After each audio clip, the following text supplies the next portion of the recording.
ஏன் சார் கரூர் விஷயத்துல ஏன் மேல பழி தூக்கி போட்டீங்க? உங்களுக்கு மனசாட்சின்னு ஒண்ணு இருந்தா அப்படி பேசிருப்பீங்களா?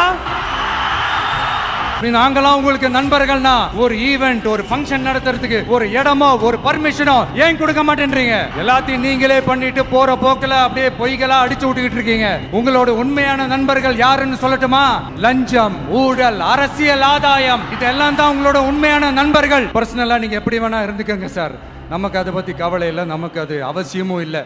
ஆனா உங்க ஆட்சி தான் தப்பான ஆட்சி, தமிழ்நாட்டுக்கு தேவையில்லாத ஆட்சி. கொஞ்ச நாளைக்கு முன்னாடி கற்பனையா ஒரு விஷயம் ஒன்று சொன்னேன். முதல்வர் கூட விசில் சின்னத்துக்கு தான் வாக்களிப்பாரு அப்படின்ட்டு கற்பனையா ஒன்று சொன்னேன்.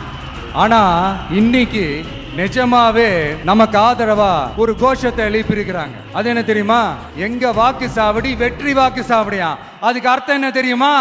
எங்க வாக்கு சாவடி விஜய் வாக்கு சாவடின்னு அர்த்தம். அது சரி, மக்களோட இந்த ஆதரவை பார்த்துட்டு அவர் அறியாமலே எப்படி பேசிட்டாரு என்னமோ தெரியல.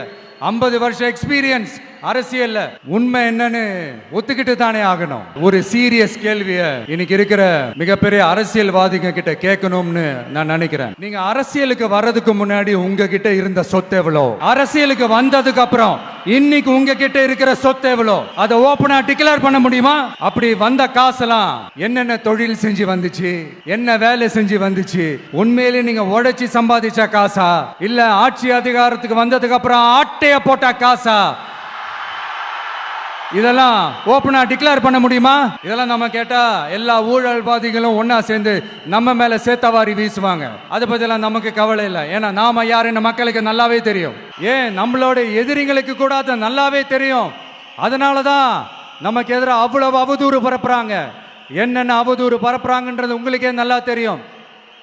ஆனா அவங்களுக்கு தெரியாது, ஏன் மேல அவதூறு பரப்புனா அது மக்கள் மேல அவதூறு பரப்புற மாதிரின்னு.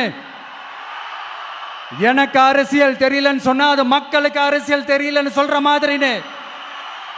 என்ன அசிங்கமா பேசுனா அது மக்கள் அசிங்கமா பேசுற மாதிரின்னு. எனக்கு எதிராக செய்யற ஒவ்வொரு செயலும் அது மக்களுக்கு எதிராக செய்யற செயல் அவங்களுக்கு தெரியாம போச்சு. இந்த விஜயும் மக்களும் வேறு வேறு இல்லை. இந்த விஜயும் மக்களும் ரத்தமும் சதையும் மாறி, உடலும் உயிரும் மாறி, ஒன்னிலிருந்து ஒண்ண பிரிக்கவே முடியாது. எஸ், சென்சிட்டிவான சென்டிமெண்ட், அது சென்சிட்டிவான சென்டிமெண்ட்.